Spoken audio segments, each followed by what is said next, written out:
ஸ்தோத்திரம். அதரிசனமான தேவனுடைய தற்சுரூபமும் சர்வ சிருஷ்டிக்கும் முந்தின பேருமானவர். ஏனென்றால் அவருக்குள் சகலமும் சிருஷ்டிக்கப்பட்டது. பரலோகத்தில் உள்ளவைகளும் பூலோகத்தில் உள்ளவைகளும் ஆகிய காணப்படுகிறவர்களும் காணப்படாதவைகளுமான சகல வஸ்துக்களும், சிங்காசனங்களானாலும் கர்த்தத்துவங்களானாலும் துரைத்தனங்களானாலும் அதிகாரங்களானாலும் சகலமும் அவரை கொண்டும் அவருக்கென்றும் சிருஷ்டிக்கப்பட்டது. இயேசு கிறிஸ்துவை அறிவதே நித்திய ஜீவன். கர்த்தரை அறிகிற அறிவில் வளருங்கள்.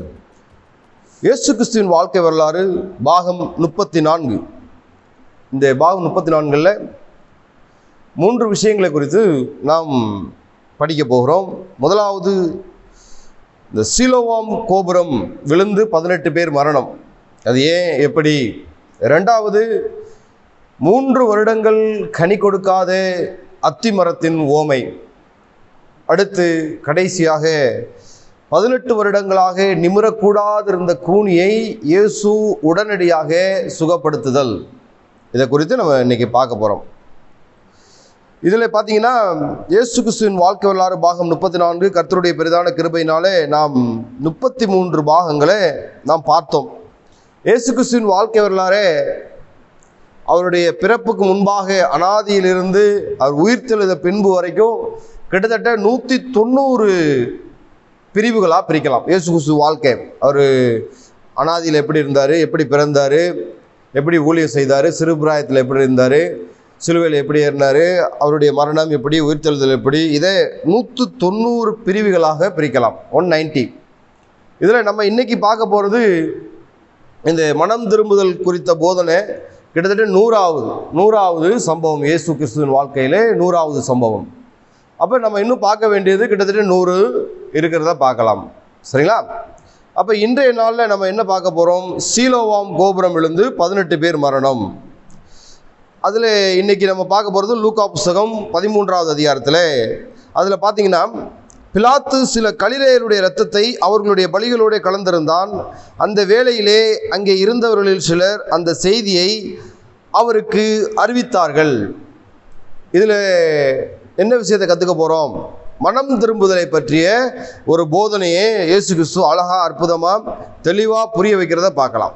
புரியாத செய்தி இயேசு கிறிஸ்துவின் அந்த சாதுரியத்தாலே மக்களுக்கு புரிய வைக்கக்கூடிய நிகழ்ச்சி தான் இது. இப்போ பாருங்கள், பிலாத்து சில கலிலேயருடைய இரத்தத்தை 13ஆம் அதிகாரத்தில் முதல் வசனத்திலிருந்து பார்க்குறோம். பிலாத்து சில கலிலேயருடைய இரத்தத்தை அவர்களுடைய பலியோடு கலந்திருந்தான். இப்போ என்ன இங்கே கொஸ்டின் அப்படின்னா, அந்த கலிலேயர் கர்த்தருக்கு தேவாலயத்தில் பலி செலுத்தும் பொழுது பிலாத்து, அந்த ரோம ஆளுநர், பலி செலுத்தி கொண்டிருக்கும் போதே கலிலேயரை கொண்டு விட்டான் அப்படின்னு சொல்லிட்டு இயேசுவிட்ட முறையிடுறதை பார்க்கலாம். அதற்கு இயேசு எப்படி பதிலளித்தார், இதை குறித்து நம்ம இன்னைக்கு பார்க்க போகிறோம். இப்போ அந்த கலிலேயர் பக்தி உள்ளவர்கள், தேவனுக்காக பலியிடும் போது அவர்களுடைய மரணம் நேரிட்டதை பார்க்கலாம். இப்போ பார்த்தீங்கன்னா, சாதாரண மக்களுக்கு ஏன் இந்த கெட்ட காரியங்கள் நடக்கிறது, நல்லவர்களுக்கு ஏன் இந்த கெட்ட காரியங்கள் நடக்கிறது அப்படிங்கிற ஒரு சிந்தனை எல்லாருடைய ஜனங்களின் மத்தியிலும் இருக்கிறத பார்க்கலாம்.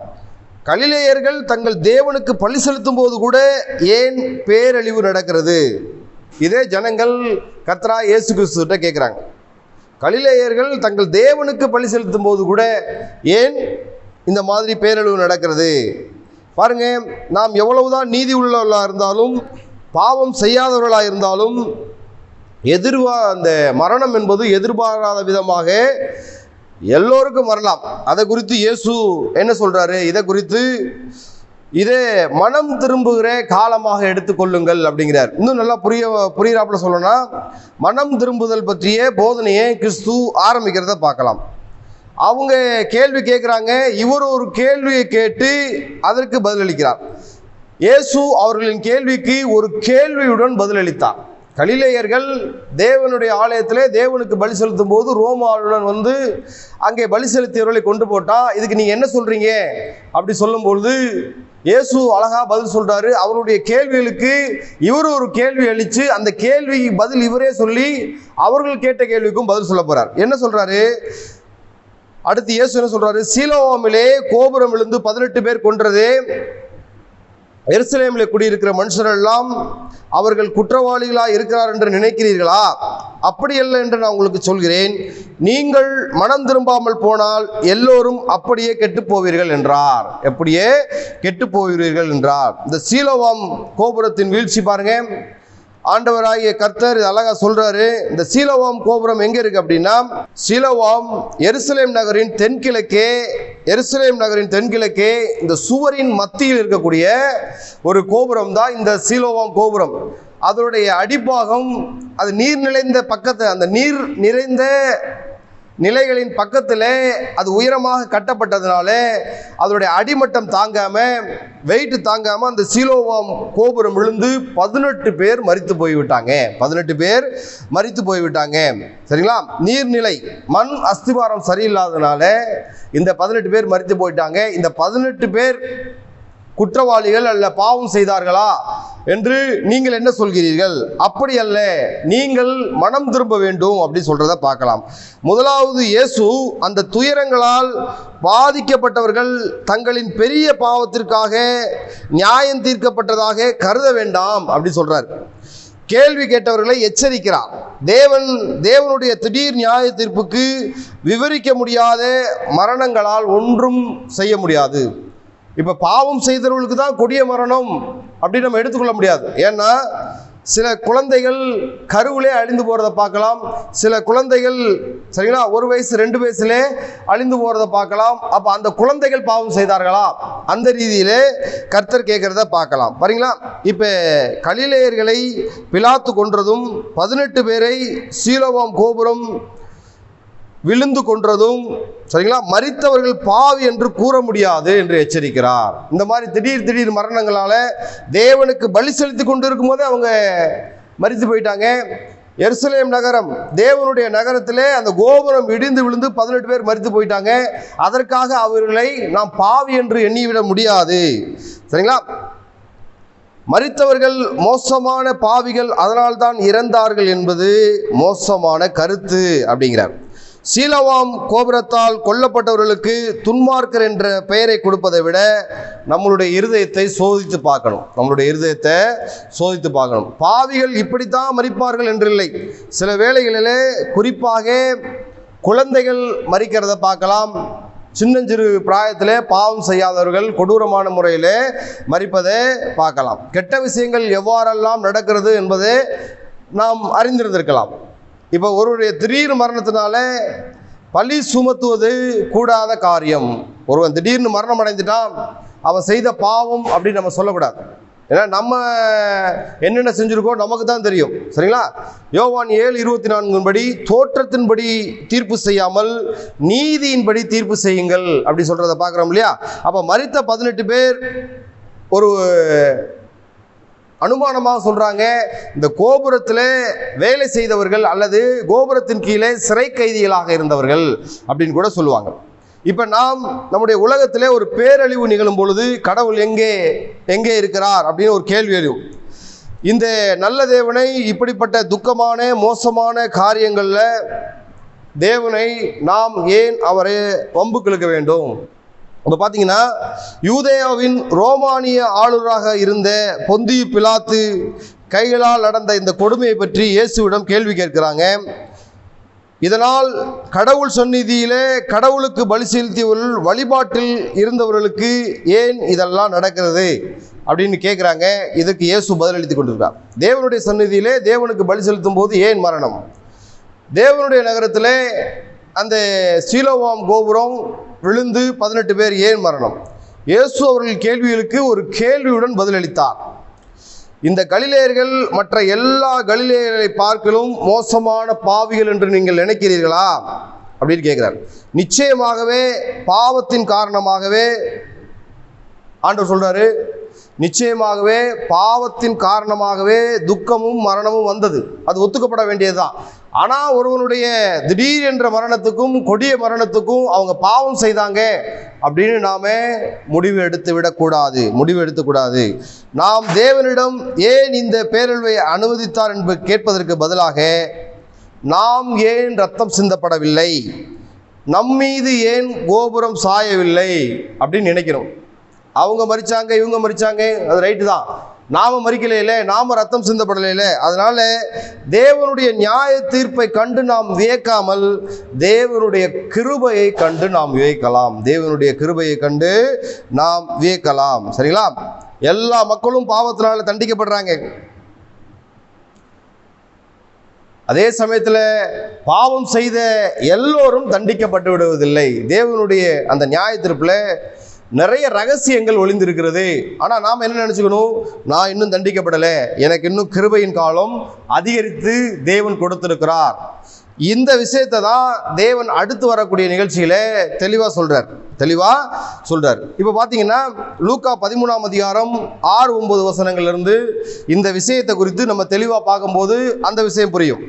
அப்பொழுது அவர் ஒரு உவமையை சொன்னார். ஒருவன் தன் திராட்சை தோட்டத்தில் ஒரு அத்திமரத்தை நட்டான். அவன் வந்து கனியை தேடின போது ஒன்றும் காணவில்லை. அப்பொழுது அவன் தோட்டக்காரனை நோக்கி, இதோ 3 வருஷமாய் இந்த அத்திமரத்திலே கனியை தேடுகிறேன், ஒன்றையும் காணவில்லை. இதை வெட்டி போடு, இது நிலத்தையும் ஏன் கெடுக்கிறது? அதற்கு அவன், ஐயா, இது இந்த வருஷமும் இருக்கட்டும், நான் இதை சுற்றிலும் கொத்தி எரி போடுவேன். கனி கொடுத்தால் சரி, கொடுக்காவிட்டால் இனிமேல் இதை வெட்டி போடலாம் என்று சொன்னான் என்றார். இந்த ஓமை தேவ பிள்ளைகளுக்கு ஒரு எச்சரிக்கையாக வந்த ஓமை. மனம் திரும்புதலை பற்றி கர்த்தராகிய ஆண்டவர் சொல்கிறார். எப்படின்னா, இந்த வருஷமும் இருக்கட்டும், நம்ம நியூ இயருக்கு ஒரு தீர்மானம் எடுப்போம். இந்த வருஷம் நான் சரியா இருப்பேன், இந்த வருஷம் நான் கனியை கொடுப்பேன், பலனை கொடுப்பேன், நல்லா நடந்துக்குவேன், சபைக்கு போவேன், நல்லா சம்பாதிப்பேன், குடும்பத்தில் அன்பா இருப்பேன், சமாதானமா இருப்பேன். ஒவ்வொரு வருஷமும் நம்ம தீர்மானம் எடுத்து தோல்வி அடைகிறதே நம்ம பார்க்கலாம். இப்போ அதை குறித்து இந்த ஓமையை கர்த்தராகிய ஆண்டவர் என்ன சொல்றார் அப்படின்னு பார்க்கலாம். இப்போ அவர் என்ன சொல்றாரு?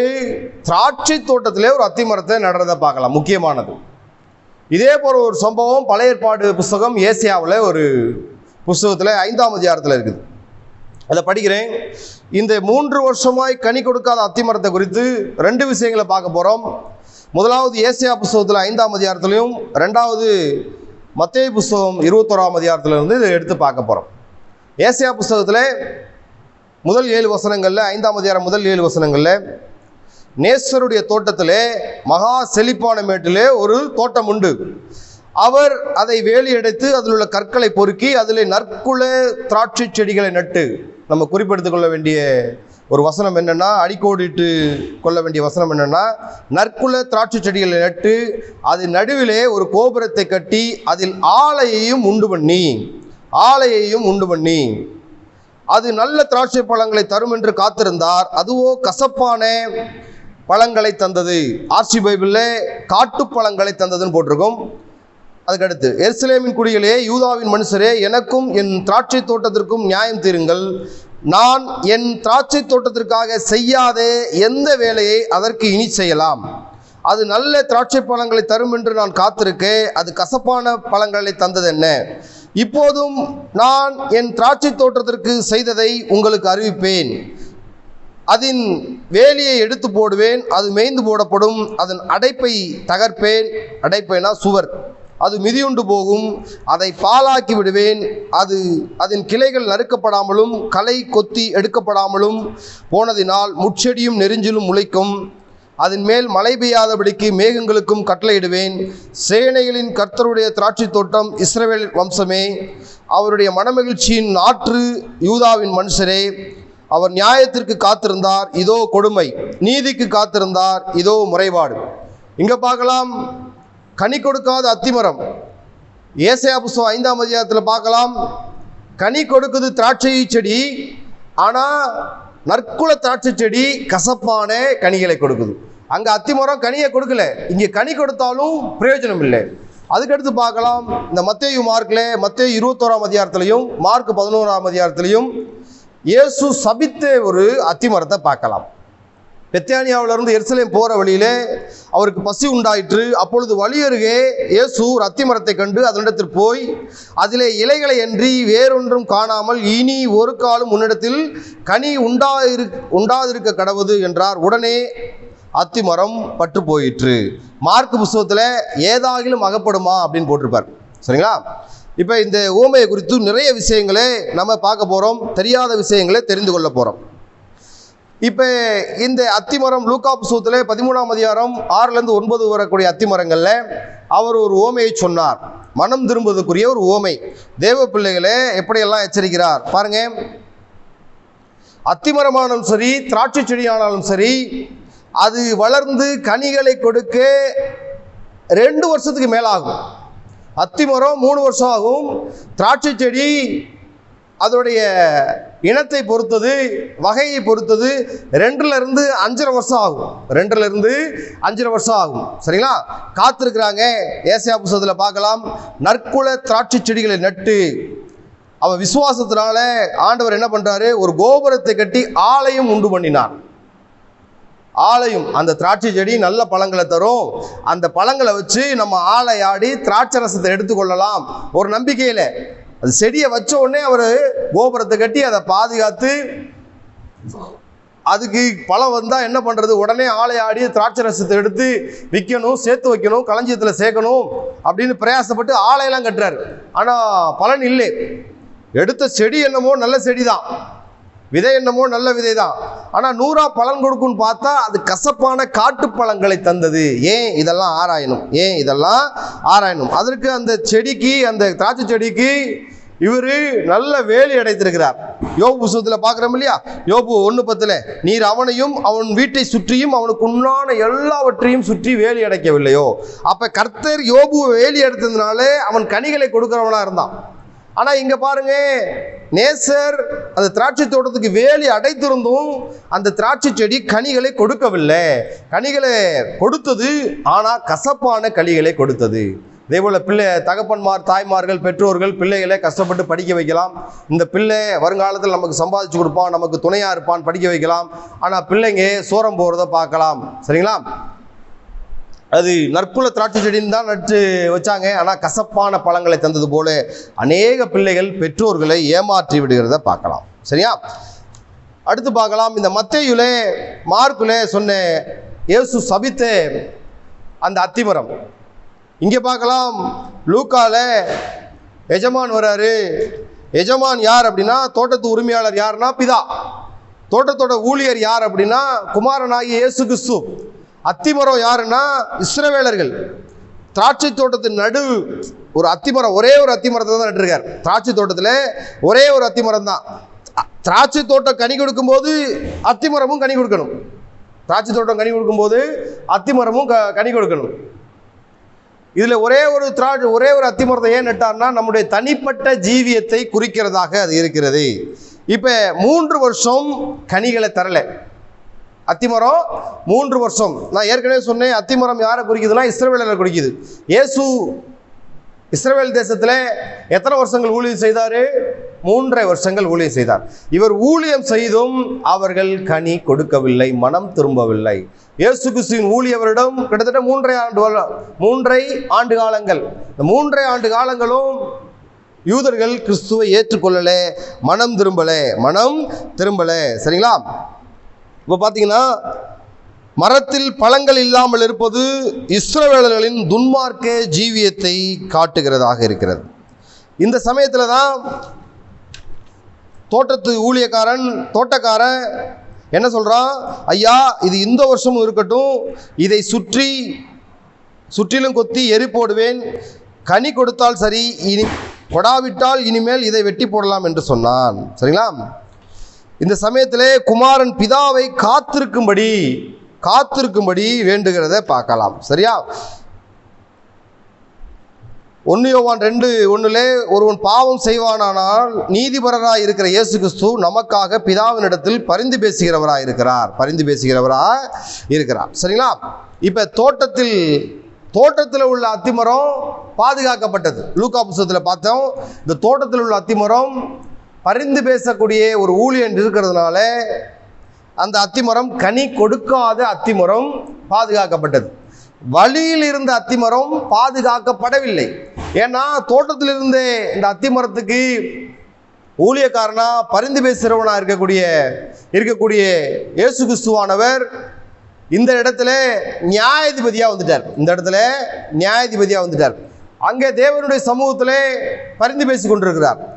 இந்த திராட்சை தோட்டமானது சபையை குறிக்குது. ஒரு மனிதன் சபைக்குள்ள இருந்து கனி கொடுக்கல அப்படின்னா அவனுக்காக பரிந்து பேசுகிற ஊழியர் உண்டு.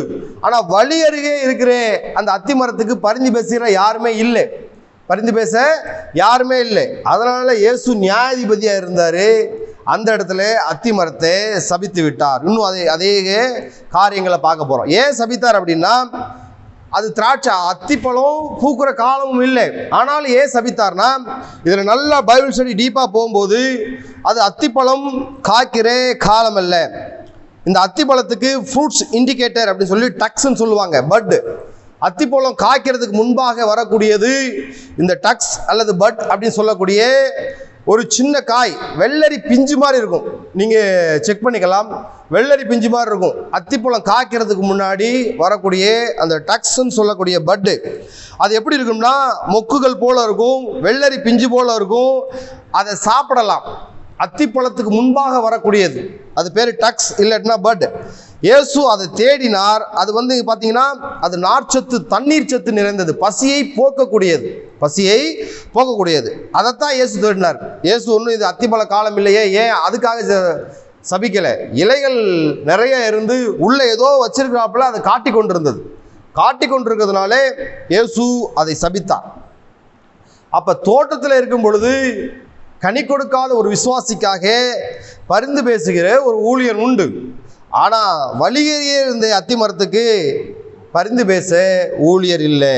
வழியறியே இருந்த அத்தி மரம் பாதுகாக்கப்படலை, தோட்டத்தில் இருந்த அத்தி மரம் பாதுகாக்கப்பட்டது. ஏன்னா பரிந்து பேச ஊழியர் இருந்தாங்க. இங்கே பரிந்து பேச பாதுகாக்க அந்த வழியறியே இருந்த அத்தி மரத்துக்கு ஆள் இல்லை.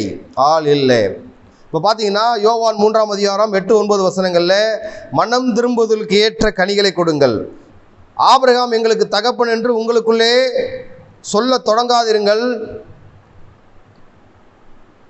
தேவன் இந்த கல்லுகளினாலே ஆபிரகாமுக்கு பிள்ளைகளை உண்டு பண்ண வல்லவராய் இருக்கிறார் என்று உங்களுக்கு சொல்கிறேன். இப்பொழுதே கோடரியானது மரத்தின் வேரருகே வைத்திருக்கிறது, ஆகையால் நல்ல கனி கொடாத மரமெல்லாம் வெட்டுண்டு அக்கினியிலே போடப்படும் என்றான். இது யோவான் ஸ்நானனுடைய அறிக்கை. அப்போ அந்த எஜமான் என்ன சொல்றாரு? வெட்டி போடுங்கிறாரு. முதல்ல எஜமான் சொன்னார் வெட்டி போடுங்கிறாரு. அதை ஊழியர் தடுக்கிறார், வேண்டாம் அப்படி சொன்னவர் மறுபடியும் வெட்டலாங்கிறார். ஏன், எப்போ வெட்டலாம்? கனி கொடுக்கலைன்னா வெட்டலாங்கிறார். முதல்ல ஊழியக்காரர் சொன்னார் வெட்ட வேணாங்கிறார். கொஞ்ச நேரத்திலே மறுபடியும் வெட்டலாங்கிறார். ஏன் வெட்டலாங்கிறார்னா கனி கொடுக்கலைன்னா வெட்டலாங்கிறார். இந்த ஒரு வருஷம் இருக்கட்டும் ஐயா, இது இந்த வருஷமும் இருக்கட்டும், நான் இதை சுற்றிலும் கொத்தி எரு போடுவேன். ஆண்டவராகிய கிறிஸ்து நமக்கு வருஷா வருஷம் கிருபையை வர்த்திக்க பண்ணி கொண்டிருக்கிறார், அதிகரித்து கொண்டிருக்கிறார். அதனால நாம் கனி கொடுக்கலைனாலும் ஜீவித்து கொண்டிருக்கிறோம். சரிங்களா? எப்போ அந்த பரிந்து பேசுகிற கிறிஸ்து நியாயாதிபதியாக வர்றாரோ அப்போ நம்மளுடைய முடிவு பரிதாபமாக முடிந்துவிடும். இந்த ஓமை மூலம் கனி தராதவர்களுக்கு நியாய தீர்ப்பு ஏற்படும் என்று எச்சரிக்கிறார். சரிங்களா? இந்த ஞானஸ்தானம் மூலியமாக ஒரு மறுபிறப்பு. யோவான் 3-7 வசனங்கள் பார்த்தீங்கன்னா, ஒருவன் மறுபடியும் பிறவாவிட்டால் தேவனுடைய ராஜ்யத்தை காண மாட்டான் என்று மெய்யாகவே உங்களுக்கு சொல்கிறேன். அப்போ அந்த அத்திமரமானது ஒரு மறுபிறப்படைந்து, சரிங்களா, நல்ல வேரை விட்டு நல்ல தண்ணீரை உறிஞ்சி அது மட்டுமே சாப்பிட்டுக்குது. ஆனால் அதிலிருந்து கனிகள் வரலை. திராட்சை தோட்டம் என்பது ஒரு செழிப்பை குறிக்கிறது, ஒரு பணக்கார தன்மை. சரிங்களா? எல்லா பொருள் வசதியும் இருக்குது, ஆடம்பரம் இருக்குது, செல்வாக்கு இருக்குது. ஆனால் அந்த மனிதனிடமிருந்து கனி கிடைக்கல, ஆவியின் கனிகள் இல்லை, நற்பண்புகள் இல்லை. அதைத்தான் கனி அப்படிங்கு வேதம் சொல்லுகிறது. மனம் திரும்புதலுக்கு ஏற்ற கனிகளை கொடுங்கள், கடைசி சந்தர்ப்பத்தை பயன்படுத்தி கொள்ளுங்கள். இப்போ பிதாட்ட குமாரன் சொல்லியிருக்காரு, பிதாவே இந்த ஒரு வருஷம் இருக்கட்டும் அப்படின்னு பரிந்து பேசுகிறார். இந்த ஒரு வருஷம் இருக்கட்டும், இப்போ நியூ இயரில் நம்ம ரெசல்யூஷன் மாதிரி ஒரு தீர்மானம் எடுக்கிறோம், நான் இந்த வருஷம் கனியை தருவேன், இந்த வருஷம் நல்லா படிப்பேன், இந்த வருஷம் நல்லா சம்பாதிப்பேன், யார்கிட்டையும் சண்டை போட மாட்டேன், தேவையில்லாத காரியங்களில் ஈடுபட மாட்டேன், ஒவ்வொரு வருஷமும் நான் தண்ணி அடிக்க மாட்டேன், தம் அடிக்க மாட்டேன், அங்கே போக மாட்டேன், இங்கே போக மாட்டேன்னு தீர்மானம் எடுத்து யாரெல்லாம் தோல்வி அடைகிறார்களோ அவர்கள் எல்லாம் கனி கொடுக்காத அத்திமரங்கள். அப்போ அவங்க கீழேயே கோடாரி வைக்கப்பட்டிருக்கிறது. நியாய தீர்ப்பு எப்போ வேணாலும் ஏற்படலாம். பாருங்க, அந்த எஜமான் திராட்சை செடிகளை நட்டாரு, அந்த திராட்சை செடிகள் பலன் தருது. அதே எஜமான் தான் ஒரே ஒரு அத்திமரத்தை நட்டாரு, அத்திமரம் பலனை கொடுக்கவில்லை. திராட்சை செடி கொடிகளை உண்டு பண்ணி பலனை தருகிறது, ஆனால் அத்திமரம் கிளைகளை உண்டு பண்ணி பலனை தரவில்லை. பார்த்தீங்கன்னா இந்த அத்திமரம் அரிதாகவே இந்த திராட்சை தோட்டத்தில் ஒரு அத்திமரம் நடுறதை பார்க்கலாம். ரொம்ப அரிது. இவ்வளோ பெரிய திராட்சை தோட்டத்தில் ஒரே ஒரு அத்திமரம் நடுறாங்க அப்படின்னா யோசிக்க வேண்டிய விஷயம். ஏனெனில் ஆழமான வேர்கள் மற்றும் பெரிய கிளைகள் அதிக நிலத்தை தனதாக்கி கொள்ளும். அப்படி தனதாக்கி கொள்ளலைன்னா அந்த இடத்துலையும் திராட்சை செடிகளை நட்டு கூட 4-5 படி திராட்சை ரசத்தை எடுக்கலாம். அதனால தான் அந்த எஜமான் சொல்றாரு, இந்த மரத்தை வெட்டி போடு, நிலத்தை ஆக்கிரமித்து கொண்டிருக்கிறதே அப்படின்னு சொல்றதை பார்க்கலாம். 3 வருட காலங்கள், இப்போ ரொம்ப முக்கியமான விஷயத்துக்குள்ள போகிறோம். 3 வருட காலங்கள் என்பது இயேசுவின் ஊழியத்தை குறிக்கிறது, அல்லது அந்த அத்திமரத்திலே காய் எடுக்கும் காலகட்டத்தை குறிக்கிறது. அத்திமரத்திலே இந்த 3 வருஷத்திலே காய் எடுத்துடணும், பழத்தை எடுத்துடணும். இயேசு 3 வருஷமா ஊழியம் செய்கிறாரு, அவங்க ரட்சிக்கப்படலை. அதே போல நோவா 120 வருஷம் பிரசங்கம் பண்ணானா அவங்க குடும்பத்தார் மட்டுமே ரட்சிக்கப்பட்டாங்க. அதே போல இயேசு கிறிஸ்து பிரசங்கம் பண்ணதுல அவரை யாரெல்லாம் விசுவாசித்து அவருக்கு பின்பாக சென்றார்களோ அவர்கள் மட்டுமே ரட்சிக்கப்பட்டாங்க. இதில் முக்கியமான வசனத்துக்கு போகலாம். இப்போதான் இந்த வேத அடிப்படையில் நம்ம சத்தியத்துக்குள்ளே போக போகிறோம். இந்த அத்திமர ஓமைக்குள்ளே ஒரு முக்கியமான சத்தியத்துக்கு போக போகிறோம். லேவியராம் புஸ்தகம் 19ஆம் அதிகாரம். லேவியராம் புஸ்தகம் 19ஆவது அதிகாரம். அதில் இந்த அத்திமர ஓமைக்கு நல்ல ஒரு விளக்கம் பதிலும் இருக்கிறது. நான் 23, 24, 25 வசனங்களை படிக்கிறேன். 19ஆம் அதிகாரத்தில், நீங்கள் அந்த தேசத்திலே வந்து புசிக்கத்தக்க கனிகளை தருகிற பலவித மரங்களை நாட்டின பின்பு அவைகளின் கனிகளை விருத்த சேதனம் இல்லாதவைகள் என்று எண்ணுவீர்களாக. 3 வருஷம் அது புசிக்கப்படாமல் விருத்த சேதனம் இல்லாததாய் உங்களுக்கு எண்ணப்பட வேண்டும். பின்பு 4ஆம் வருஷத்திலே அவைகளின் கனிகள் எல்லாம் கர்த்தருக்கு துதி செலுத்துகிறதுக்கேற்ற பரிசுத்தமாக இருக்கும். அப்போ 4ஆவது வருஷம் தான் எஜமான் வர்றாரு. 4ஆவது வருஷம் தான், 3 வருஷமும் இது கனி கொடுக்கலையே, 4ஆவது வருஷம் கனி எனக்கு, அந்த கனி இன்னும் வரலையே அப்படின்னு எஜமான் வர்றதை பார்க்கலாம். 5ஆவது வருஷம் பாருங்க, 5ஆம் வருஷத்திலே அவைகளின் கனிகளை புசிக்கலாம். இப்படி அவைகளின் பலன் உங்களுக்கு பெருகும். நான் உங்கள் தேவனாகிய கர்த்தர். அப்போ பார்த்தீங்கன்னா லேவியராமத்தில் அழகாக இருக்குது. கர்த்தருடைய புஸ்தகத்தில் தேடி வாசிங்கள், ஒன்றும் குறையாது, ஒன்றும் ஜோடி இல்லாதிராது. அப்போ இந்த லேவியராம 19ஆம் அதிகாரத்தில் 4ஆவது வருஷத்தின் கனிகள் கர்த்தருக்கு. அப்போ 4ஆவது வருஷத்தில் 3 வருஷமாக கனிகளை கொடுக்கல, 4ஆவது வருஷம் என்னுடைய வருஷத்தில் கனி கொடுக்குமா? இல்லைன்னா கனி கொடுக்கலைன்னா அவர்களுக்கு நியாய தீர்ப்பு அப்படின்னு தேவன் சொல்றதை பார்க்கலாம். அதனால 4ஆவது வருஷம் எஜமான் வந்து விட்டார், கனியை தேடுகிறார், கனி இல்லை. ஊழியர் மூலம், குமாரன் மூலம் அந்த கனி கொடாத மரம் காப்பாற்றப்பட்டது. ஆனால் அது தொடர முடியாது. பாருங்க, இந்த அத்திமரம் என்பது வேதத்தில் 3ஆவதாக குறிப்பிடப்படக்கூடிய ஒரு முக்கியமான மரம். வேதத்தில் 1ஆவதாக ஜீவ விருட்சம், 2ஆவதாக நன்மை தீமை அறியத்தக்க விருட்சம், 3ஆவதாக வரக்கூடியது இந்த அத்திமரம். அதில் தான் ஆதாம் ஏவாளும் அத்தி இலையை செய்து ஆடைகளே செய்து பின்னி போட்டு கொண்டாங்க அப்படிலாம் பார்க்கலாம். இந்த அத்திமரம் பாருங்க, அத்திமரத்தை நீதிமொழி 27:18 அத்திமரத்தை காக்கிறவன் அதன் கனியை புசிப்பான். ஆனால் இந்த ஊழியக்காரன் பாருங்க, 3 வருஷமா அத்திமரத்தை காத்தான், வேலி அடைச்சான், தண்ணி பாய்ச்சினா, காத்து கண்கள் பூத்து தான் போச்சே தவிர அத்திமரத்தை காக்கிறவன் அதன் கனியை புசிப்பான்னு எழுதியிருக்குது. ஆனால் அத்திமரத்தை காத்துக்கிட்டே இருக்கான், அதை பொத்தி பாதுகாக்கிறான். அத்திமரம் கனியே கொடுக்கல. பிரசங்கி சொல்றாரு, அத்திமரத்தை காக்கிறவன் அதன் கனியை புசிப்பான், தன் எஜமானை காக்கிறவன் கனமடைவான். எஜமானுக்கு கனியை கொடுக்கல. அப்போ அத்திமரத்தை என்ன பண்ணலாம்? ஒரு சில அத்திமரம் தான் இப்படி இருக்கும், எல்லா அத்திமரமும் இப்படி இருக்காது. உன்னத பாட்டு 2:13 அத்திமரம் தன் காலத்தில் தன் கனியை தந்து அப்படின்னு வசனம் இருக்கு இல்லையா? உன்னத பாட்டு 2:13 அத்திமரம் காய் காய்த்து திராட்சை செடிகள் பூ பூத்து வாசனையும் பரிமளிக்கிறது, என் பிரியமே என் ரூபவதியே எழுந்து வா. உன்னத பாட்டில் இந்த சாலமோன் சொல்ற இந்த அத்திமரம் நல்ல அத்திமரம், அத்திமரம் காய் காய்த்து திராட்சை செடிகள் பூ பூத்து. அப்போ இதே மாதிரி அந்த எஜமானுக்கு இருந்தால் எவ்வளோ சந்தோஷப்பட்டிருப்பாரு. அத்திமரம் பூ பூக்கவில்லை, காய் காக்கவில்லை, அதுலேருந்து ஒன்றுமே தெரியல, சரிங்களா?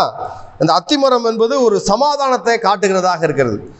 1 ராஜாக்கள் 4:25 தான் முதல் பெயர் சபா வரைக்கும் ராஜா சாலமோன் காலத்தில் அவர்கள் தான் முதல் பெயர் சபா வரைக்கும் அத்திமரத்தின் நிழலிலும் திராட்சை செடிகளின் நிழலிலும் சுகமாய் குடியிருந்தார்கள்னு போட்டிருக்கு. சுகமாய் குடியிருந்தார்கள். இந்த அத்திமரத்தை கொண்டு அநேக விஷயங்கள் வேதம் நமக்கு உவமையாக சொல்லியிருக்கிறது.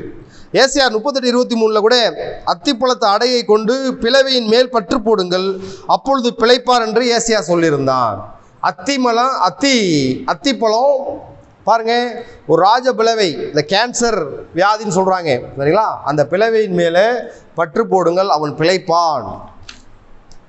இந்த அத்திமர உவமையில் அத்திமரம் ஏன் கனி கொடுக்கல இன்னும் நல்லா பார்க்க போகிறோம். யோசேப்பு வேதத்தில் அவனுக்கு எத்தனையோ பேர் இருந்தாலும் அவனுக்கு ஒரு அடையாளமான பேர் என்ன அப்படின்னா, யோசேப்பு கனி தரும் செடி.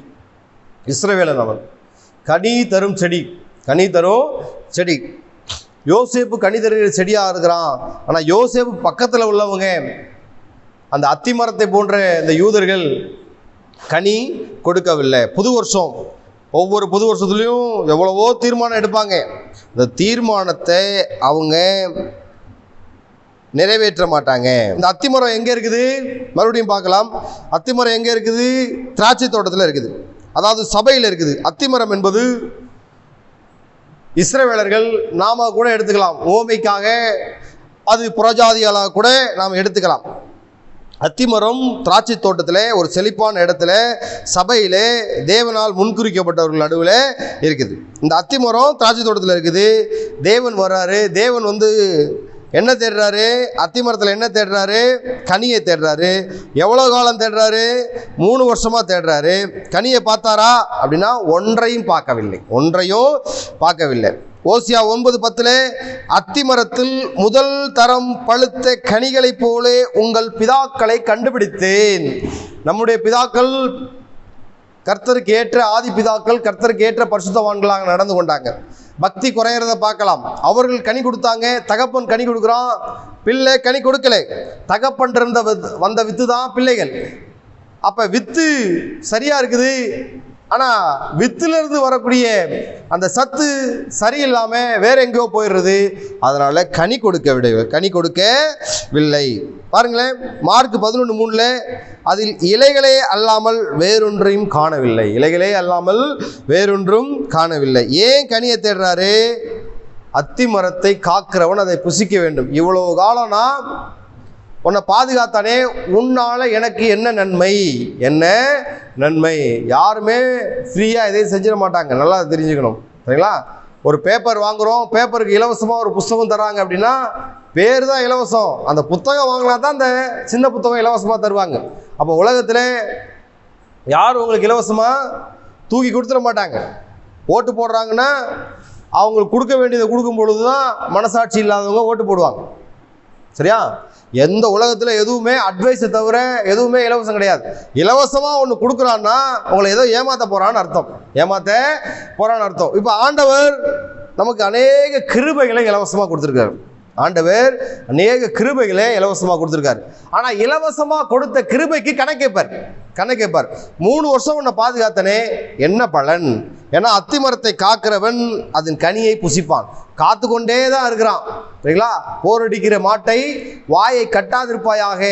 அந்த வேலை ஒருத்தர் செய்கிறான்னா அவனுக்கு கூலியை உடனே கொடுத்துடணும். ஆனால் 3 வருஷமாக இந்த அத்திமரம் கூலி அந்த வேலைக்காரனுக்கு ஊழியனுக்கு கொடுக்கல.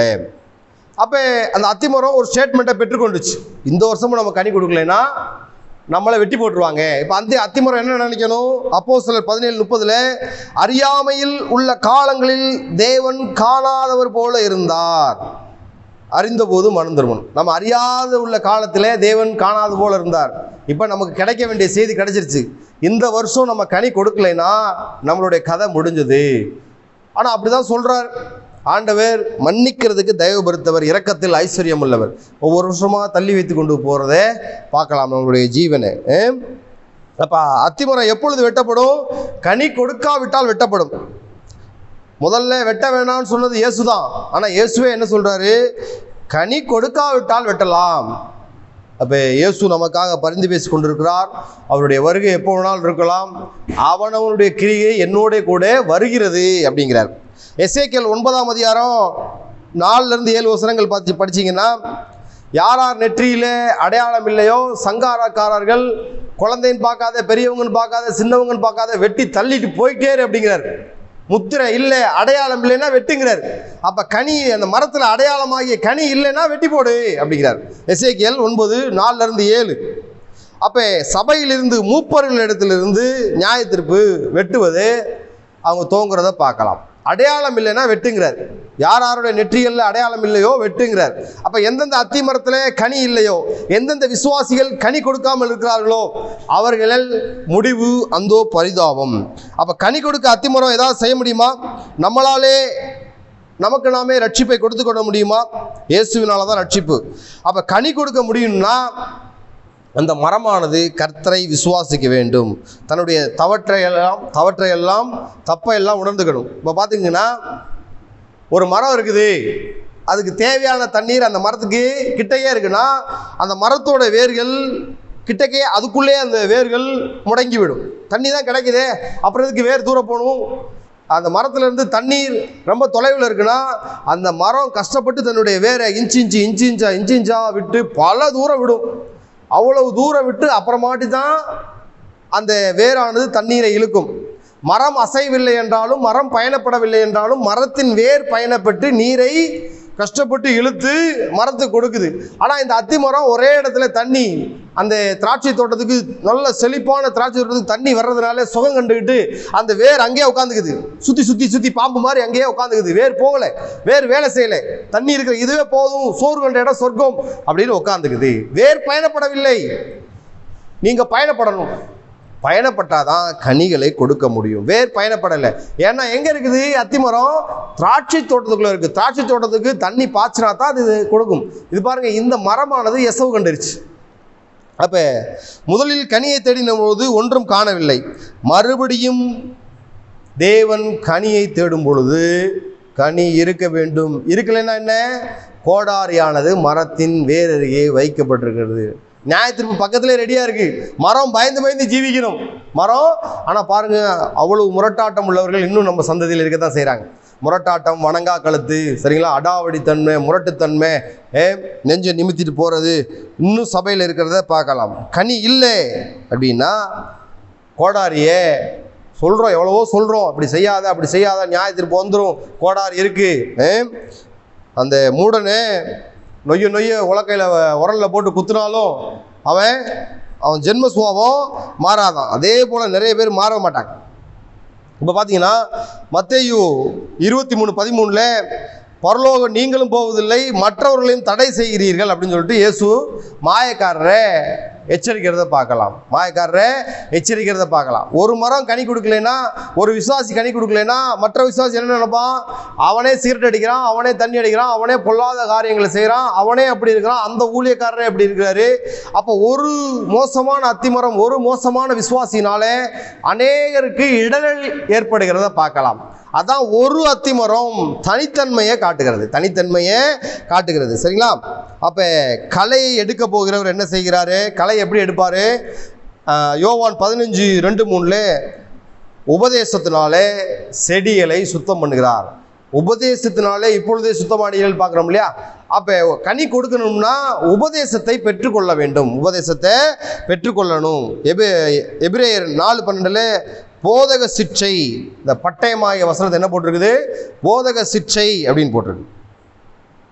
அப்போ எரு போட்டா அந்த ஊழியர் சொல்கிறார் இல்லையா, நான் சுற்றிலும் கொத்தி எரு போடுகிறேன் என்பது புதிய பலம்.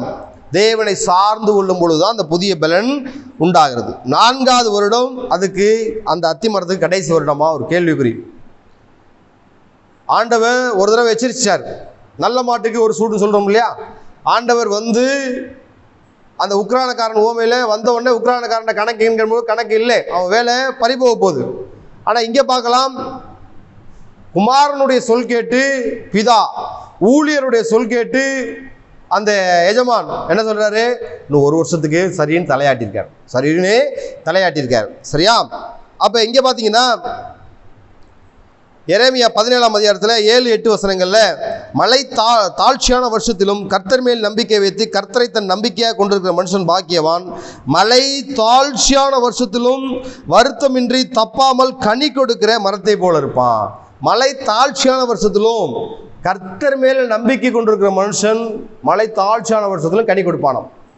அப்ப பாருங்க, அவன் பாருங்க மழை தாழ்ச்சியான வருஷத்துலையும் கனி கொடுக்குறான். ஆனா அத்திமரம் அப்படி நீர் வளம் நிறைந்த இடத்துல இருக்குது. நீர் வளம் நிறைந்த இடத்துல விதை விதைக்கிற நீங்கள் பாக்கியவான்கள் வசனம் சொல்லுது.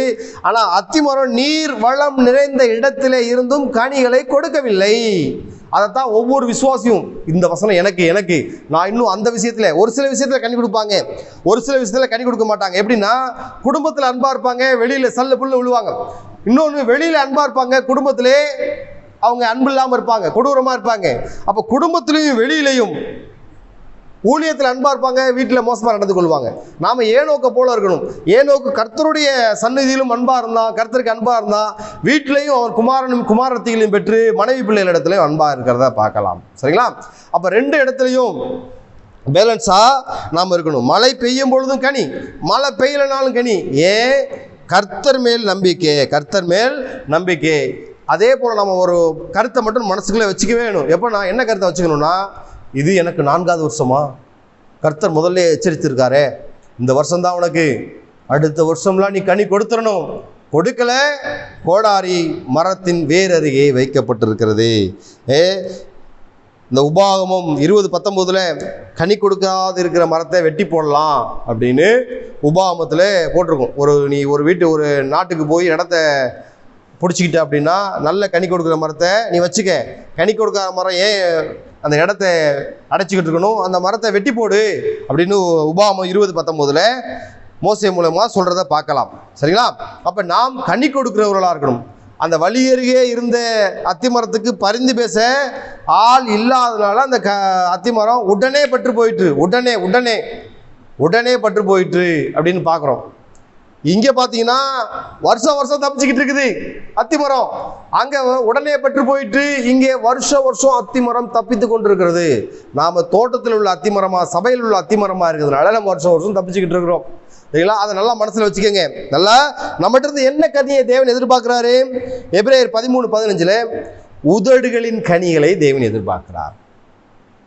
அடுத்து யோவான் 15:8 மிகுந்த கனிகளை எதிர்பார்க்கிறார்.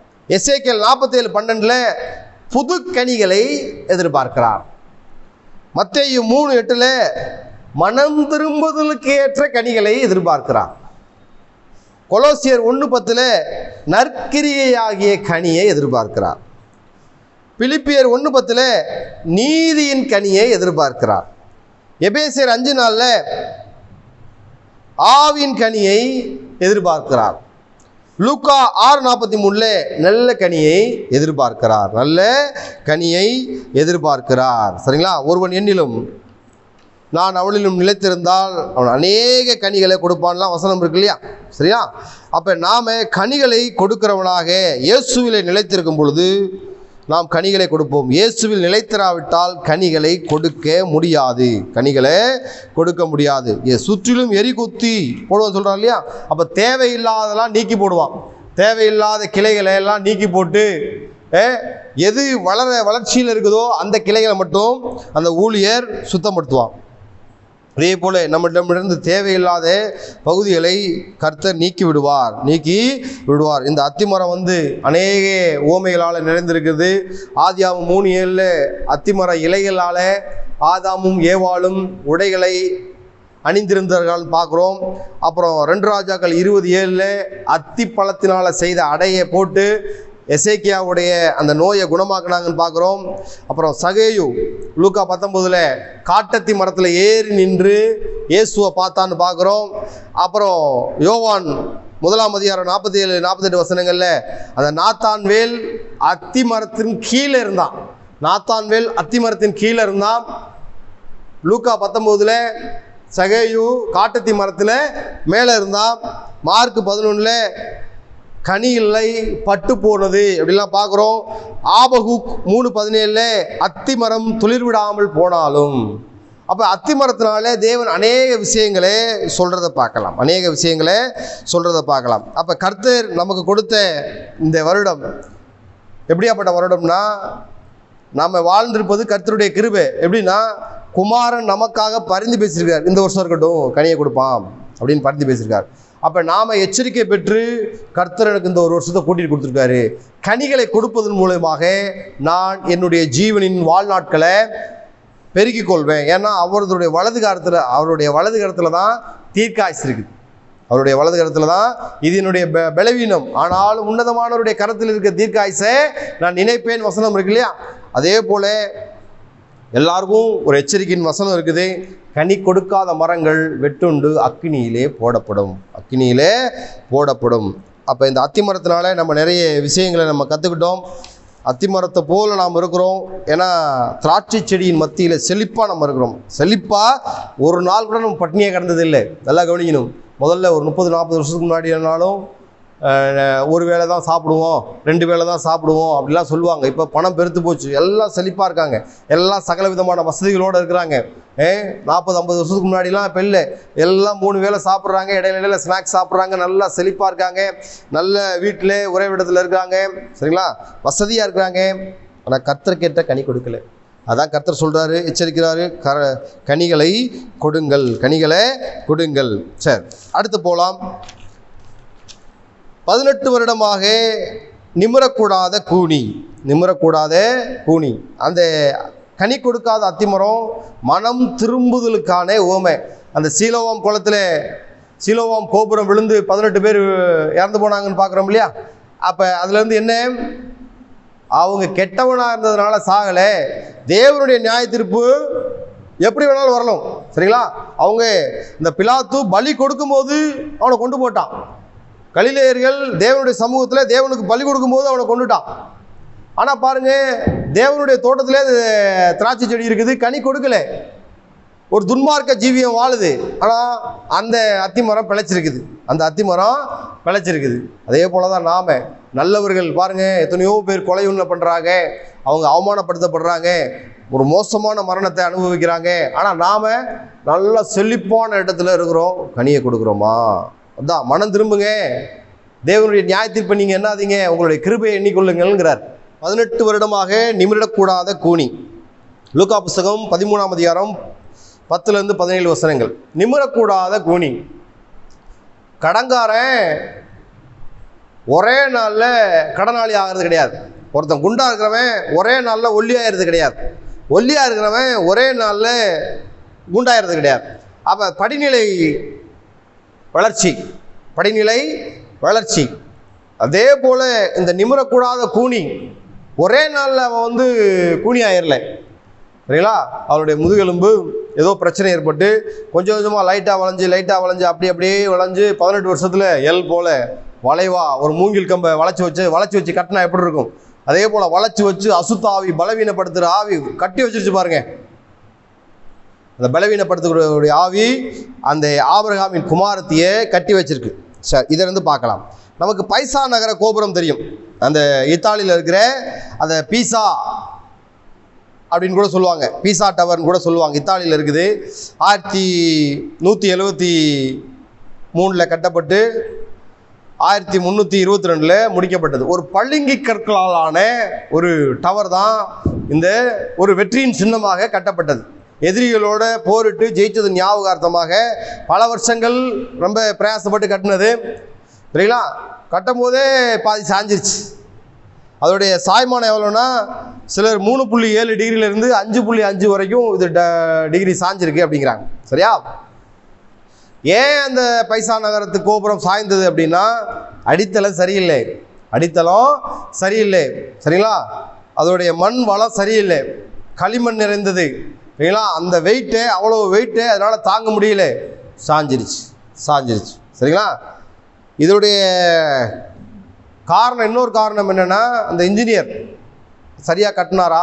ஒரு பெரிய உயரமான கோபுரம் கட்டுறோம் அப்படின்னா பேஸ்மெண்ட் எப்படி இருக்குது, யார் மேலே அஸ்திபாரம் போடுறோம்? நம்ம இயேசு மலை பிரசங்கத்தில் சொல்கிறார் இல்லையா, அவ்வளோ பிரசங்கத்தையும் முடிச்சுட்டு இவ்வளோ போதையில் கேட்குறீங்கல்ல, இதெல்லாம் கேட்டு மணல் மேலே கட்டினவனுக்கும் கல் மேலே கட்டினவனுக்கும் புத்தி இருக்குதா புத்தி இல்லையான்னு நம்ம பார்க்குறோம் இல்லையா? அதே போல் இந்த பைசா நகர கோபுரம் பாருங்கள், அவ்வளோ கஷ்டப்பட்டு கட்டினாங்க, பளிங்கி கற்களாலான ஒரு மாளிகை. ஆனால் சாஞ்சு போச்சு. சாஞ்சு போய் ரெக்கார்ட் பண்ணிருச்சு, உலக கின்னஸ் சாதனை பட்டியலில் அது வந்துருச்சு. சரிங்களா? சாஞ்சும் விழுகாமல் இருக்குது. சரி, அது ஏன்னா கொஞ்சம் நேரம் வைக்கிறதுக்கு எவ்வளவோ ட்ரை பண்ணாங்க, ஆனால் சாயாமல் வச்சுருக்காங்க இது வரைக்கும். அப்போ பைசா நகரத்து கோபுரம் எவ்வளவோ டெக்னாலஜி வந்துருச்சு. ஒரு வீடு இங்கேருந்து அங்கிட்டு போய் நகர்த்திடுறாங்க, அங்கிட்டிருந்து இங்கிட்டு வந்து நகர்த்திடுறாங்க. அதை நகர்த்த முடியல, ஏன்னா கீழே பேஸ்மெண்ட்டு எல்லாம் களிமண், மண் சரியில்லை, மண் வளம் சரியில்லை, அது சரியாக்க முடியல, நேராக்க முடியல. சரி, இங்கே பார்க்கலாம். ஓய்வு நாளில் கிட்டத்தட்ட இயேசு நம்ம பார்த்தோம் இல்லையா, இயேசு கிறிஸ்துவோடைய வாழ்க்கை வரலாறு 190 பிரிச்சிருக்கோம். எப்படின்னா, இயேசு பிறப்பதுக்கு முன்பாக அனாதி காலத்திலிருந்து மரணத்துக்கு பிறகு உயிர்த்தெழுதலுக்கு பிறகு ஒரு சம்பவங்கள் இதெல்லாம் சேர்த்து 190 பிரிவுகளாக இருக்குது.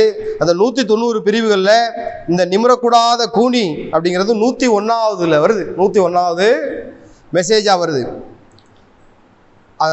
அதில் 30வது இயேசு கிறிஸ்து கிட்டத்தட்ட 39 அற்புதங்களை செய்திருக்கிறாரு.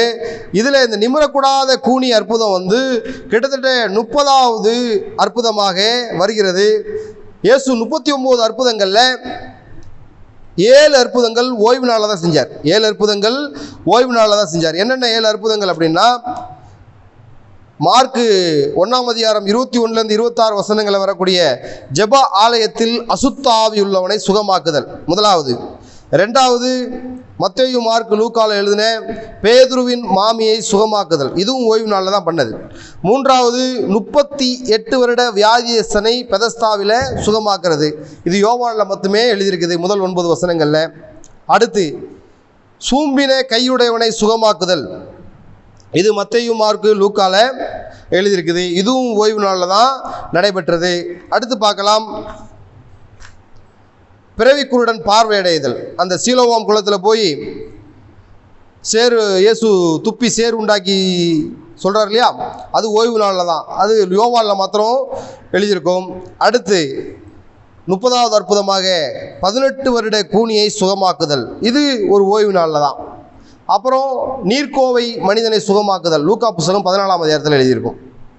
அப்போ இந்த மாதிரி 7 அற்புதங்கள், 39 அற்புதங்களில் 7 அற்புதங்கள் ஓய்வு நாளில் தான் பண்ணார், ஓய்வு நாளில் தான் பண்ணார். சரி, மறுபடியும் இந்த நிமிடக்கூடாத கூனி இடத்துல வருவோம்.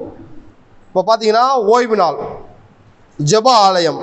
ஒரு ஓய்வு நாளில் அவர் ஜெப ஆலயத்தில் போதகம் பண்ணி கொண்டிருந்தார். அப்பொழுது 18 வருஷமாய் பலவீனப்படுத்தும் ஆவியை கொண்ட ஒரு ஸ்திரீ அங்கே இருந்தாள். 18 வருஷமாய், அதை நம்ம கவனிக்கணும், 18 வருஷமாய் பலவீனப்படுத்தும் ஆவியை கொண்ட ஒரு ஸ்திரீ அங்கே இருந்தாள். அவள் எவ்வளவும் நிமிரக்கூடாத கூனியாய் இருந்தாள். இயேசு அவளை கண்டு தம்மிடத்தில் அழைத்து, ஸ்திரீயே, உன் பலவீனத்திலிருந்து விடுதலையாக்கப்பட்டாய் என்று சொல்லி அவள் மேல் தன் கையை வைத்தார். உடனே அவள் நிமிர்ந்து தேவனை மகிமைப்படுத்தினாள்.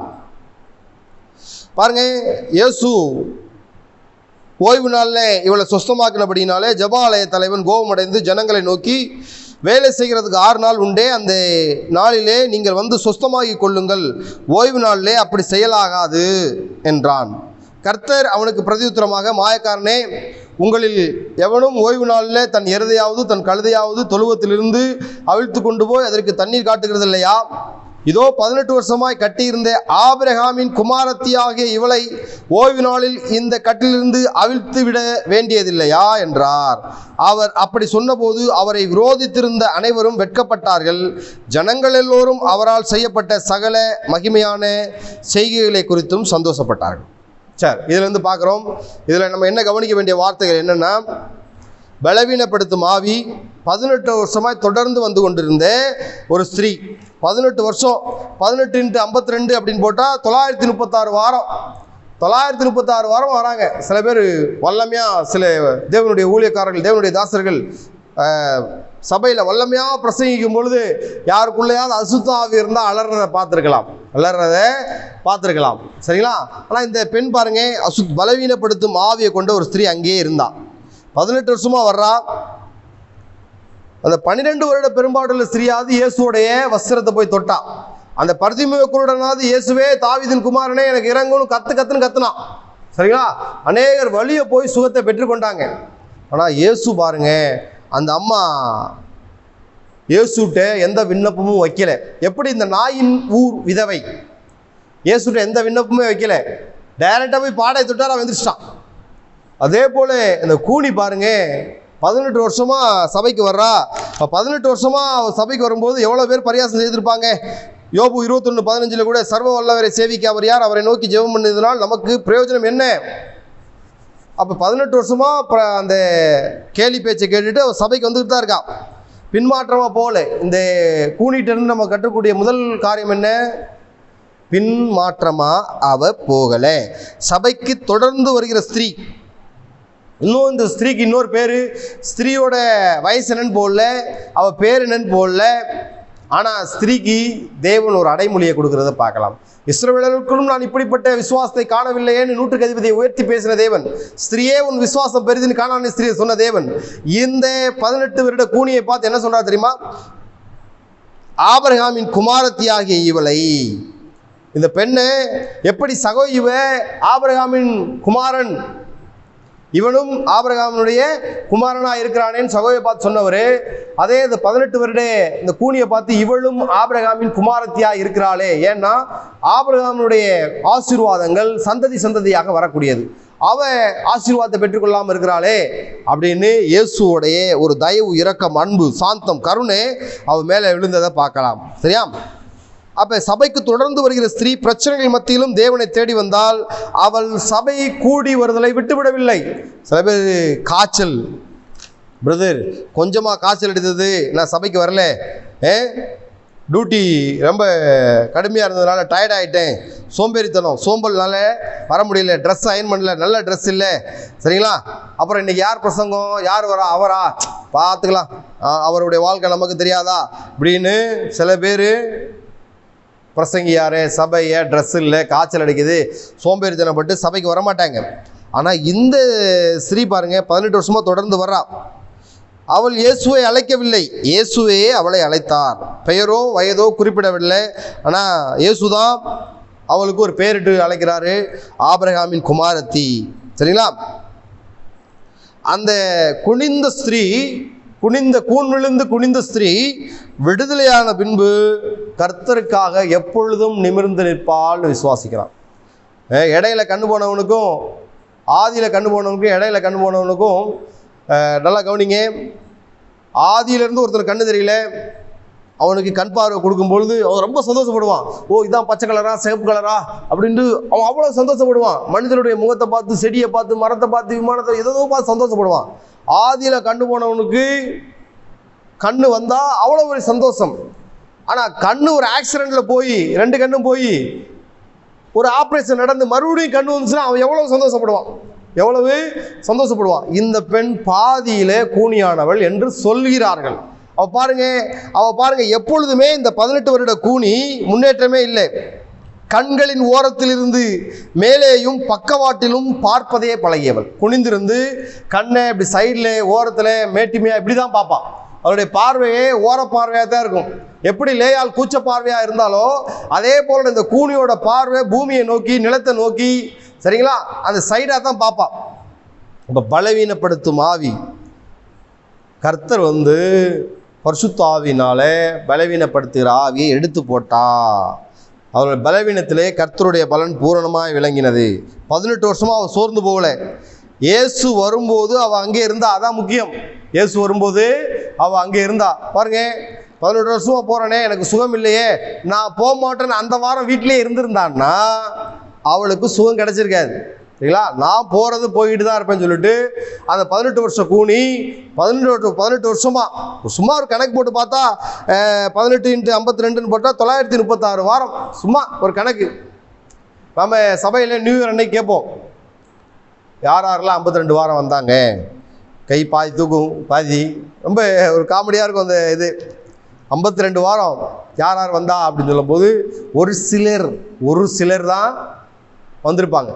அவங்க வர முடியாத சந்தர்ப்பத்திலையும் வந்திருப்பாங்க. ஆனால் எல்லா சந்தர்ப்பத்திலையும் வர முடியுங்கிற நிலைமையில் இருக்கிறவங்க கொஞ்ச நாள் தான் வந்திருப்பாங்க. அதெல்லாம் கர்த்தர் பார்க்குறாரு. அப்போ 18 வருஷமா அவர் சோர்ந்து போகவில்லை. இயேசு வரும்போது அவள் அங்கே இருந்தா. எந்த இடத்துல கூனி குறுகி இருந்தாலோ அந்த இடத்திலே இயேசுவின் ஆசீர்வாதத்தை பெற்று நிமிர்ந்து நின்றா. சர்வ வல்லவரை சேவிக்க அவர் யார்? அவரை நோக்கி ஜெபம் பண்ணுவதனால் நமக்கு என்ன பிரயோஜனம்? வேதவசனம் சொல்லுது இல்லையா? இப்போ என்ன பிரயோஜனம்னா, திடீர்னு ஒரு நாள் தேவன் நம்மை உயர்த்துவார். இப்போ பார்த்துக்கங்க, 5ல் வளையாது 50ல் வளையாது அப்படிலாம் நம்ம சொல்கிறோம் இல்லையா? ஒரு உலக புலமொழி. 5ல் வளையாது 50ல் வளையாது. ஆனால் கர்த்தராகிய ஆண்டவர் உலர்ந்த எலும்புகளை உயிர் பெற்று எலும்பு செய்யக்கூடிய வல்லமை உடையவர். கோணலானவைகளை செவ்வையாக்குகிறவர் யார்? பிரசங்கி 1:15 கோணலானவைகளை நேராக்க கூடாது சாலமோன் சொல்றார். பிரசங்கி 7:13 தேவனுடைய செயலை கவனித்து பார், அவர் கோணலானதை நேராக்கத்தக்கவன் யார் அப்படிலாம் போட்டிருக்குது இல்லையா? ஆனால் ஏசாயா 45:2 என்ன போட்டிருக்குது? நான் உனக்கு முன்னே போய் கோணலானவைகளை செவ்வையாக்குவேன்.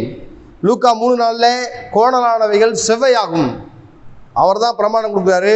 அவர் தான் பிரமாணத்துக்கு பதிலும் சொல்கிறார். பிரமாணம் ஏன்னா நினிவே மக்கள் அழிப்பேன்னு சொன்னார், ஆனால் அழிக்கலை, கிருபை கொடுத்தார். அதே போல் கோணலானவைகளை நேராகக்கூடாது அப்படின்னு வசனம் சொல்லுது. அதே வசனம் தான் சொல்லுது, நான் கோணலானவைகளை செவ்வையாக்குவேன். ஏன்னா விட்டு கொடுக்கணும். பாருங்கள், அந்த நிமிரக்கூடாத குனியோட பிரயாசம் 18 வருஷமாக வந்துக்கிட்டே இருக்கார்.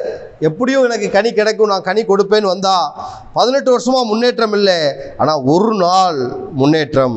18 வருஷமாக வெக்கப்படாமல் வந்தா வெளிச்சத்தை பெற்றுக்கொண்டால் அற்புதம் தாமதமாகலாம், ஆனால் நடைபெறாமல் போகாது. அற்புதம் தாமதமாகலாம், நடைபெறாமல் போகாது. சரிங்களா? இயேசுவின் திடீர் பிரசங்கம் திடீர் அழைப்பாக மாறியது. இயேசு அந்த ஜெபாலயத்தில் பிரசங்கிச்சுட்டே இருக்கார். ஓய்வு நாளில் கூட்டம். இயேசு எழும்பி பிரகாசிக்கிற நேரம், இயேசு பிரசங்கிக்கிறான்னு கூட்டம் ஜெபாலயத்தில் அலை மோதுது. இயேசுவோட பிரசங்கம் நின்று திடீர்னு அந்த பெண்மணியை கூப்பிட்டுறாரு. இங்கே வாமா அப்படின்னு கூப்பிட்டு பலவீனத்திலிருந்து விடுதலையாக்கப்பட்டாங்க. கையை வைக்கும் பொழுது அந்த பெண் திடீர்னு எழுந்து நிற்கிறத பார்க்கலாம். அதே சமயத்தில் நாம் எப்போ வேணாலும் பிரசங்கத்தில் தேவனோடு பேசுவார் அப்படின்னு கவனித்து கேட்டுக்கொண்டிருக்கும் பொழுது ஒரு வார்த்தை கண்டிப்பாக உங்களுக்கு நேரம் வரும். விடுதலையாக்கப்பட்டாய், உனக்கு நற்செய்தி. நம் மனதில் உள்ள கேள்விகளுக்கு பிரசங்கத்திலேருந்து ஒரு நல்ல பதில் வரும். டைரெக்டாக இயேசு அந்த மகளை அழைத்து சுகம் கொடுக்கறத பார்க்கலாம். இயேசு 12 வருட பெரும்பாலும் உள்ள ஸ்திரீக்கு சுகத்தை கொடுத்துருக்காரு. 18 வருஷம் கூனிக்கு சுகத்தை கொடுத்துருக்காரு.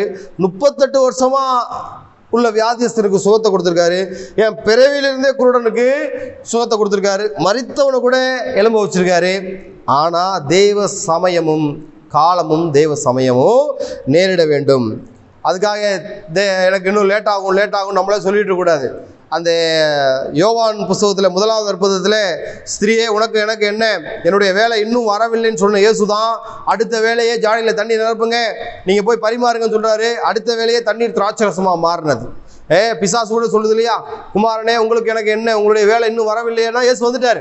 அப்போ நம்முடைய வேலை வரல அப்படி கிடையாது. நாம் சபைக்கு வேலைக்கு வரும்பொழுது கர்த்தர் அவருடைய வேலையை நம்ம மேலே வைப்பார். சரிங்களா? ஒரு வகையில் நாமும் இந்த கூனியை போல தான் பாவ சுமையால் வளைந்திருக்கலாம், குனிந்து குறுகி போயிருக்கலாம். ஆண்டவர் என்ன சொல்றாரு? வருத்தப்பட்டு பாரம் சுமக்கிறவர்கள் என்னிடத்தில் வாருங்கள், நான் உங்களுக்கு இளைப்பாறுதல் தருவேன். இங்கே கவனிக்கக்கூடிய ஒரு முக்கியமான விஷயம் என்னன்னா, ஜெபாலய தலைவன் எச்சரிக்கிறான் மற்றவங்களை. இயேசுவை நேரடியாக எதிர்க்க முடியல. ஏன்னா இயேசுவிடமிருந்து பிரசன்னம் வெள்ளமே வெளிப்பட்டு கொண்டே இருக்கிறது. இயேசுவை கடிந்து கொள்ள முடியல. ஜனங்களை பார்த்து சொல்றான், வேலை செய்யறதுக்கு 6 நாள் இருக்கு, 6 நாளில் உங்களை நீங்கள் சுத்தப்படுத்திக் கொள்ளுங்கன்னு சொல்லும் பொழுது இயேசு கண்டிக்கிறார். பாருங்க என்ன சொல்றாரு, மாயக்காரரே அப்படி சொல்றத பார்க்கலாம். மாயக்காரரே என்ன சொல்றாரு? மாயக்காரனே, உங்களில் எவனாயிலும் ஓய்வு நாளில் தன் எருதையாவது கழுதையாவது தொழுவத்திலிருந்து அவிழ்த்து கொண்டு போய் அதற்கு தண்ணீர் காட்டுகிறது இல்லையோ? அப்போ ஜெப ஆலய தலைவன், அந்த ஆலய தலைவன் அவன் அனுமதிச்சாதான் இயேசு பேச முடியும். ஆனால் இங்கே பாருங்க, இயேசு சப்பக்கட்டுலாம் கட்டல, அவர் அனுமதித்தானா நம்ம பேச முடியும். அடுத்த தடவை சான்ஸ் கொடுக்க மாட்டார் அப்படிலாம் கிடையாது. அவனே வச்சு வெளுத்து வாங்குறாரு. சரியா? என்ன ஆவியில் இருக்கிற நீனு மாயக்காரனேன்னு ஒரு பெரிய வார்த்தையை போடுறத பார்க்கலாம். அவன் கம்முன்னு ஆயிட்டான். மற்றவங்க எல்லாரும் சந்தோஷப்படுறத பார்க்கலாம். இந்த ஜெபாலய தலைவனுக்கு ஒரு நிமிர்ந்த போக்கு இருந்தது. நிமிர்ந்த பெருமை, மேட்டிமை, கௌரவம். சரிங்களா? ஒரு வழியில் நாம் பாருங்க சரீரத்தில் நிமிர்ந்து நிற்கலாம், ஆனால் ஆவிக்குரிய வளர்ச்சியில் நிறைய பேர் குனிஞ்சு தான் இருக்காங்க, கூனியை போல தான் இருக்காங்க. ஆனால் அந்த கூனி பாருங்க ஆவிக்குரிய வளர்ச்சியில் நின்னதால் அவருடைய சரீரம் சரியாக்கப்பட்டது. சரியா? அப்போ நாம் இந்த ஓமையிலேருந்து என்ன தெரிஞ்சுக்கலாம் அப்படின்னா, ஓய்வு நாளில் அசட்டை பண்ணக்கூடாது. ஓய்வு நாளில் வந்ததுனால தான் அவளுக்கு சுகம். அந்த ஏசாயா புஸ்தகம் 58:13-14, என் பரிசுத்த நாளாகிய ஓய்வு நாளிலே உனக்கு இஷ்டமானதை செய்யாதபடி உன் காலை விலக்கி உன் வழிகளின்படி நடவாமலும் உனக்கு இஷ்டமானதை செய்யாமலும் உன் சொந்த பேச்சை பேசாமலும் இருந்து ஓய்வு நாளை மனமகிழ்ச்சியின் நாள் என்றும் கர்த்தருடைய பரிசுத்த நாளை மகிமையுள்ள நாள் என்றும் சொல்லி அதை மகிமையாக எண்ணுவாயானால் அப்பொழுது கர்த்தரில் மனமகிழ்ச்சியாக இருப்பாய். பூமியின் உயர்ந்த இடங்களில் உன்னை ஏறி இருக்கும்படி, நிறைய பேர் ஏறி இறங்கபடி அப்படி சொல்லுவாங்க, ஏறி இருக்கும்படி பண்ணி உன் தகப்பனாகிய, இதை விட்டுருவாங்க அநேகர். இதில் நல்லா குறித்து வச்சுக்கோங்க. உன் தகப்பனாகிய யாக்கோபுடைய சுதந்திரத்தால் உன்னை போஷிப்பேன். கர்த்தருடைய வாய் இதை சொல்லிட்டு. யாருடைய சுதந்திரம்? இருக்கிறதுலே மிகப்பெரிய சுதந்திரம் யாருடையதுன்னா யாக்கோபுடைய சுதந்திரம். அதை கவனிக்கணும். ஒரு தேசத்துக்கே யாக்கோபுடைய பேர் வச்சிருக்காருன்னா யாக்கோபு எவ்வளோ பெரிய மனுஷன் பாருங்க. ஒரு தேசம், இஸ்ரவேல் தேசத்துக்கு யாரோட பேர் வச்சாரு? யாக்கோபுடைய பேர் வச்சார். அப்போ தேசத்தின் சுதந்திரத்தை, ஒரு மனிதன் தேசத்தோட சுதந்திரத்தை அனுபவிக்கணும், உயர்ந்த இடங்களில் போகணுன்னா ஓய்வு நாளை கை கொள்ளுங்க, சபைக்கு வாங்க அப்படின்னு சொல்கிறத பார்க்கலாம்.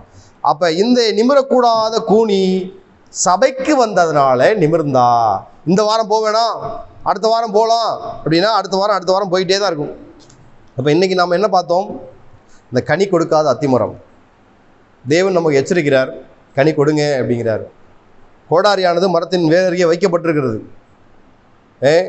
ஆண்டவர் ஒவ்வொரு தடவையும் இந்த வருஷம் இருக்கட்டும், நம்ம கிரேஸ் பீரியட் எக்ஸ்டெண்ட் ஆகிட்டு போயிட்டே இருக்குது. எப்போ வேணாலும் ஆண்டவர் வந்துடுவார், கணக்கு கேட்பார். கணக்கு கரெக்டாக வச்சுருக்கீங்களா? இது உங்களுக்கு தான் வெளிச்சம். கர்த்ததாமே நம்மை ஆசீர்வதிப்பாராக. ஆமென். ஜெபம் பண்ணலாம். பரிசுத்தமுள்ள பிதாவே, நீர் கொடுத்த இந்த நாளுக்காக, இந்த வேத பாடத்துக்காக நன்றி ஆண்டவரே. வந்த ஒவ்வொருவரையும் ஆசீர்வதிங்க, குடும்பமாய் பேர் ஆசீர்வதிங்க, சகல நன்மைகள் நடக்கட்டும். நீ கொடுத்த இந்த வேத பாடத்துக்காக நன்றி. இயேசுவின் நாமத்தில் பிதாவே, ஆமென். என் ஆத்மாவை கர்த்தரை ஸ்தோத்திரி, என் முழுவதுமே பரிசுத்த நாமத்தை ஸ்தோத்திரி. என் ஆத்மாவை கர்த்தரை ஸ்தோத்திரி, கர்த்தர் செய்த சகல உபகாரங்களையும் மறவாதே. ஆமென்.